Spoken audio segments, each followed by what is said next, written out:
സത്യം പറയാലോ ഞാൻ അവരൊരു ഫാനാണ്. എന്താ വെച്ചാൽ ഇന്തോനേഷ്യക്കാരുടെ ഓരോ പടങ്ങളും ചില ഓരോ മൂവീസും അവരെടുത്ത് വെച്ചാൽ ആ ഒരു ഹൈപ്പ് ഉണ്ടല്ലോ, ആ ഒരു ഹൈപ്പ് നമ്മൾ എടുത്താൽ കിട്ടില്ല ഗൈസ്. അതുള്ള കാര്യം പറയാം. നമ്മൾ എടുത്താൽ നമുക്ക് ഒരു സ്റ്റോറി ഉണ്ടെങ്കിൽ നമുക്കത് കിട്ടും.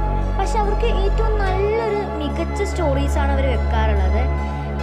ഇപ്പം തന്നെ ഒരുപാട് കുറേ സ്റ്റോറീസ് ഉണ്ട്. ഞാൻ മല്ലു എക്സ്പ്ലെയിൻ എന്ന് പറയുന്ന യൂട്യൂബ് ചാനലിൽ അവരുടെ എക്സ്പ്ലനേഷൻസാണ് ഞാൻ കേൾക്കാറുള്ളത്. എനിക്കെന്താ വെച്ചാൽ പിന്നെ മറ്റേ സുമാനിയോ അങ്ങനെ എന്തോ ഒരു പടയില്ലേ നെറ്റ്ഫ്ലിക്സിൽ, അതും ഞാൻ കണ്ടിട്ടുണ്ട്. എന്തും അടിപൊളിയായിട്ടാണ് ഇന്തോനേഷ്യക്കാരൊക്കെ എടുക്കുന്നത്. ഇന്തോനേഷ്യക്കാരുടെ ഓരോ പടങ്ങളും ഞാൻ ഒന്നും പറയേണ്ട ഗൈസ്. നിങ്ങൾ അവരുടെ ഒരു ഫാനാണെങ്കിൽ കമൻറ്റ് ചെയ്യാൻ മറക്കരുത് കേട്ടോ. ഞാൻ അവരുടെ ഒരു ഫാനാണ്, ഉള്ള കാര്യം പറയാലോ. അവർ ഓരോ ഗോസ്റ്റ് സ്റ്റോറീസും ഹൈപ്പ് ലെവൽ, അത്രയ്ക്ക് ലെവൽഡ് സ്റ്റോറീസാണ് ഗൈസ്. അന്നേരം ബൈ ഗൈസ്. അന്നേരം വീഡിയോ ലൈക്ക് ചെയ്യാനും സബ്സ്ക്രൈബ് ചെയ്യാനും മറക്കരുത്.